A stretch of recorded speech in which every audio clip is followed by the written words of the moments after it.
pamirsa putra-putri kawi kirati ing dinten menika kula badhe ngaturaken para penggagekan bullying lan penganiayaan dening siswa SMP ing Kecamatan Cimangu Kabupaten Cilacap. Rekaman video bullying lan penganiayaan dening siswa SMP ing wilayah Kecamatan Cimangu Kabupaten Cilacap sampun kasebar ing media sosial. Video viral panjen kasebut dadosaken sukulawarga Cilacap kaget lan prihatin kalih kedadosan ingkang dialami siswa kasebut. Penyebab pelaku jaliri tumindak kasar kasebut dereng dikertosi nanging denengipun pelaku sampun ditangkep polisi. Pelaku sing berinisialipun HA sampun digerebekipun sajroning proses penahanan dening Ciparat Keraton. Puluhan warga padha nglumpuk ing kiwa tengen ipun griya pelaku kangge nyekseni detik-detik pelaku ditangkep pihak berwenang ing dina Rebo 2021. Pawarta salajengipun warga Sendang sanggeng SMP Salaman wonten Kita Solo 3 nglakokake aksi kampanye gotong monster sampah siswa SMP peduli lingkungan.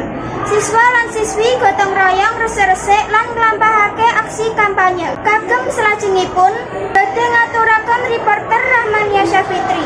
Wek dalan papan sumangga diaturaken. Sugeng enjing para pemirsa putra-putri kawi kreati ing dinten menika kula badhe ngaturaken gotong monster sampah lan kampanye siswa SMP peduli lingkungan dening siswa SMP Stella Muti Tina Salatiga Jawa Tengah. Ratusan SMP siswa Salamuti Tina utawa Salatiga nglambahake aksi resik sampah ing sakliyanipun margi dipun negara saking ajeng sekolah kasebut ngantos bundaran Kabupaten Kota Salatiga. Aksi kampanye gerakan peduli lingkungan lan perubahan iklim kalian mungut sampah. Para siswa ugi damel monster sampah awujud naga liar sedasa meter. Damel saking segaton plastik dilapisi atusan sampah ingkang sengaja dikembarake siswa Stella Muti Tina kados tunggal minggu. Bab sampah niku kados sampah utawinipun sampah plastik lan kala aturipun tur di salah setunggal siswa ingkang mimpin kegiatan menika Kamis 28 sedasa 2021. Sautawa siswa SMP Stella Muti Tina Direcia Irma ngaturaken aksi serangkaian beta master sampah menika aksinipun damel ngajak siswa lan warga Salatiga peduli lingkungan.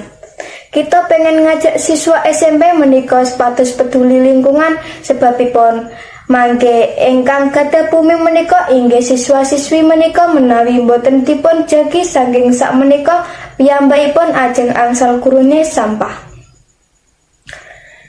Ngendika nipun dianggep panjenenganipun merga wis sampun menika uga saged dados ing Kita Salatiga ing menika ing tempat pembuangan air utawa TPA ngrenggake kang mimpin seket 50 truk sampah ingkang mlebet per dinten namung kalih truk ingkang saged diolah malih menika ngajak masyarakat supados ngenangaken sampah plastik ingkang saya kebak ing Salatiga. Ngendikanipun miturut Irma wonten aksi kasebut siswa mampan lan munguti sampah botol plastik lan rokok.